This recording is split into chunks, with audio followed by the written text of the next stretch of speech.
What is going on, Chelsea fans? Thank you for heading over to our YouTube channel. Hey, this is a clip from the entire podcast we did.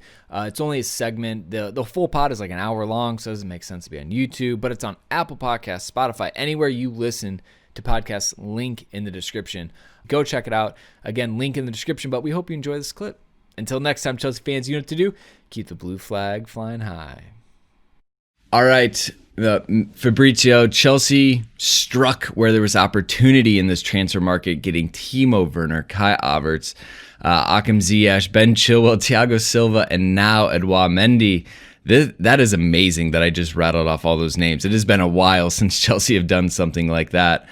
But if we look a bit forward, I think that obviously Chelsea are still looking at center back and maybe some attacking options.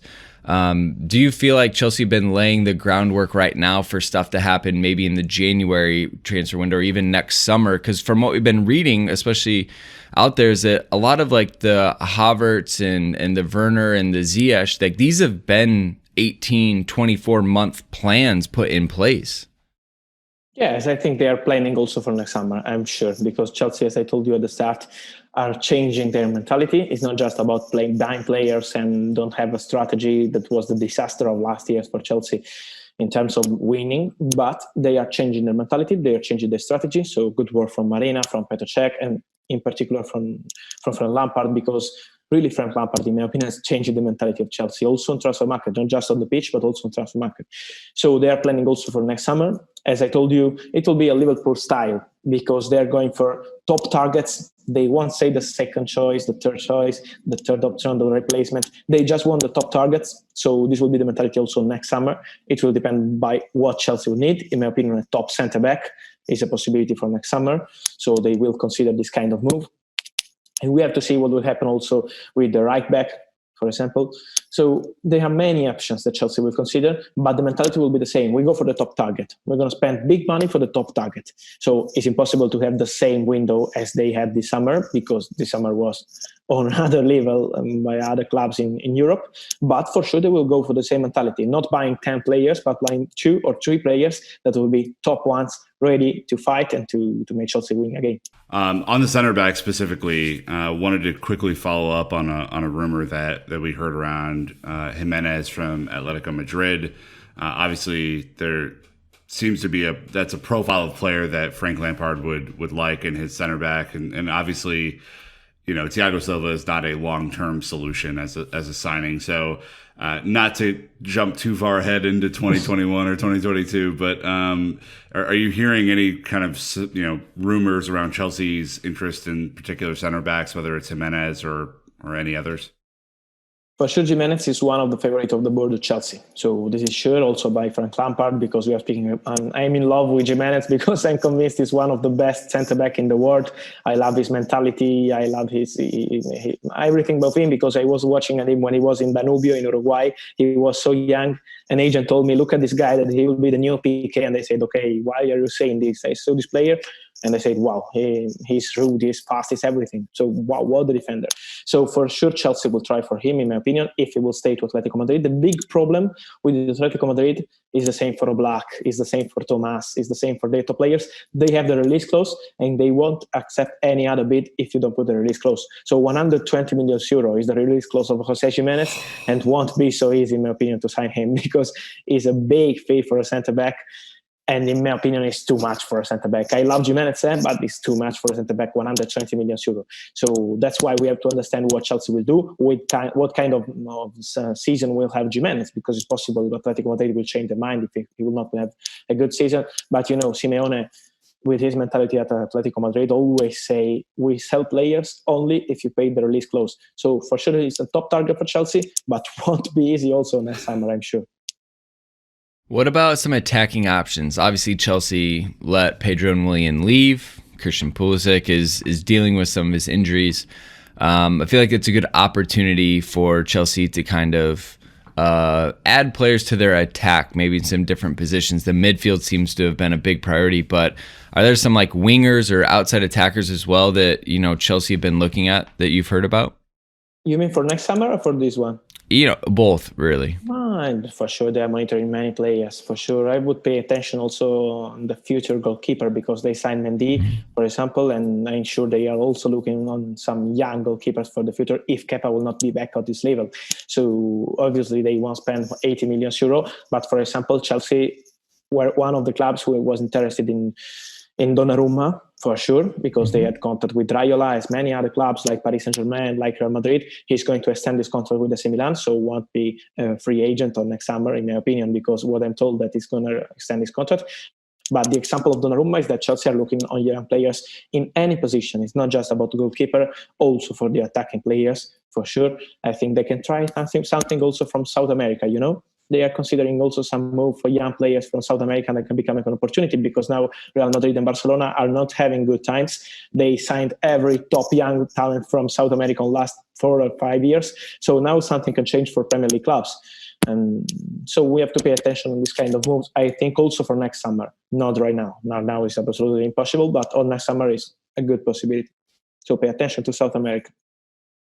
Is there a particular country or league in South America? All of them, Dan. Like Chelsea. Got them all. But maybe in specific. I think Brazil. Yes, more than Argentina. Yes.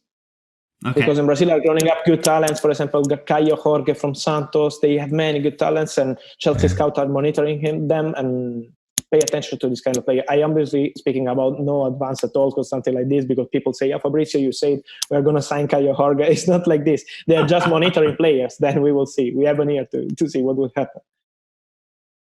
So as we kind of talk about that larger picture, one of the things that has been exciting to watch, we talked about Marina Granovskaia, the involvement of Lampard, the involvement of Czech. Marina just seems to be such a skilled negotiator. Clubs kind of puff out their chest, talk about this massive value they're going to get for a player, and then somehow she works magic and gets a lower transfer fee. What's the opinion of maybe her as a negotiator, and then maybe largely as like Chelsea as a negotiation kind of club, as being like a partner in an agreement? They're doing, in my opinion, they're doing a fantastic work. Also, when you speak with agents, with directors, they always speak good about Chelsea. This board of Chelsea, I think Petr Cech is doing also good work with Marina. But as I told you before, I think the key has been Frank Lampard, because I don't know if Kai Havertz was at Chelsea without Frank Lampard as his manager. But it's also when Frank Lampard calls you to join Chelsea, is something special, it's something different. So it has been the real key, in my opinion, of the transfer window for Chelsea. Because, for example, Kai Havertz was the main target for Bayern Munich on next summer. They told many times to his agent, if you're not going to move this summer, stay at Bayer Leverkusen just for 1 year, and we are going to sign you on next summer. This summer we go for Sané, next summer we go for Kai Havertz. When a German club is contacted by Bayern Munich, when a German player is contacted by Bayern Munich, it's so difficult to say no. They always say yes. They always stay in Bundesliga. Many times they join Bayern Munich. So I was so surprised when I saw that Chelsea arrived, and also with Frank Lampard contacted the players many times, pushing to get him, convincing him. And we arrived in August with a player who was playing Europa League.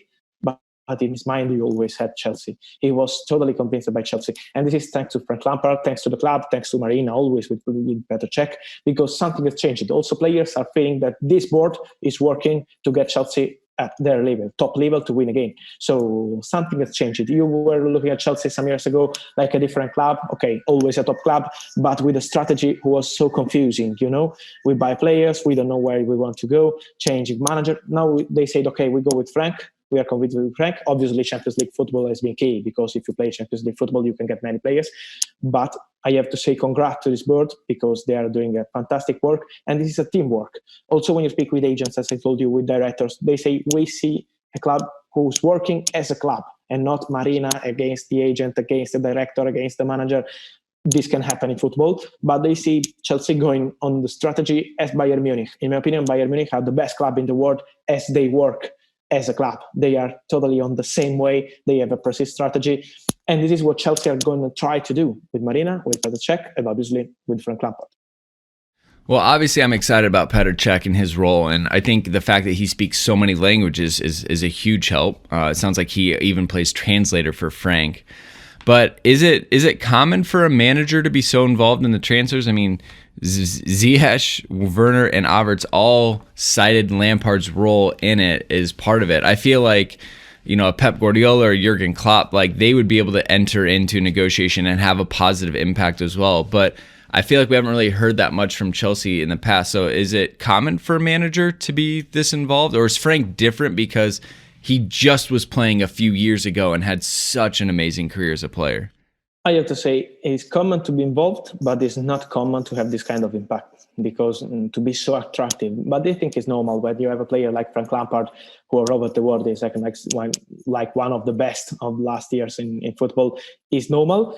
But as you said, as Guardiola, as Klopp are doing a fantastic work in negotiation too. They call players, they have first time with the players, they try to convince players. Klopp, for example, for Thiago was the key to sign him and not going to Barcelona. And the same for Guardiola with many other players. The same is now for Chelsea with Frank Lampard. So it's common they try to be involved, but it's not so easy to be so attractive. For example, in Italy, we have Antonio Conte. You had him at Chelsea, who is also obsessed with the players. When he wants a player, he always say call him and try for him and send messages. So Frank has a different style. He's not so obsessive, but he has the style of a player who has been one of the best in the world. So when you see on your phone Frank Lampard is calling you, I think you have, I have the opportunity of playing with Chelsea. With Frank Lampard, he's like football manager, in my opinion, for a young player. So it's perfect. It's perfect. And that's why, yes, I'm convinced that Frank will be a top manager, not just on the pitch, but also working on transfers.